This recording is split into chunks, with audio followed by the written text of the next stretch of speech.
اے اللہ ہم سب پر اپنی رحمت نازل فرما۔ فرشتوں کی دعائیں۔ رسول اللہ صلی اللہ علیہ وآلہ وسلم نے فرمایا، جب تک تم میں سے کوئی اپنے اس مسئلے پر جہاں تم نے نماز پڑھی بیٹھا رہے اور اس کا وضو نہ ٹوٹے تو فرشتے اس کے لیے دعائیں کرتے رہتے ہیں اور کہتے ہیں، اے اللہ اس کی مغفرت فرما دیجئے، اے اللہ اس پر رحم کر دیجئے۔ عبداللہ بن عمر رضی اللہ تعالیٰ عنہما فرماتے ہیں، رسول اللہ صلی اللہ علیہ وسلم کی زبان مبارک پر کوئی برا کلمہ نہیں آتا تھا اور نہ آپ صلی اللہ علیہ وسلم کی ذات سے یہ ممکن تھا، اور آپ صلی اللہ علیہ وآلہ وسلم نے فرمایا تھا، تم میں سب سے زیادہ عزیز مجھے وہ شخص ہے جس کی عادات و اخلاق سب سے عمدہ ہوں۔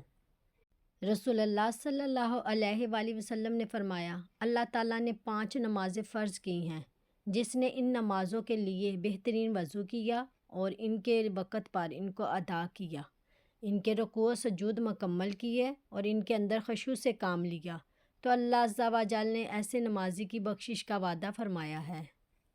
نبی کریم صلی اللہ علیہ وآلہ وسلم نے فرمایا، 2 منافقوں پر سب سے بھاری نماز عشاء اور فجر کی نماز ہے، اور اگر انہیں ان نمازوں کے ثواب کا اندازہ ہو جاتا تو گھٹنوں کے بل چل کر آتے۔ اگر اللہ تعالیٰ تمہاری مدد کرے تو تم پر کوئی غالب نہیں آ سکتا، اگر وہ تمہیں چھوڑ دے تو اس کے بعد کون ہے جو تمہاری مدد کرے؟ ایمان والوں کو اللہ تعالیٰ ہی پر بھروسہ رکھنا چاہیے۔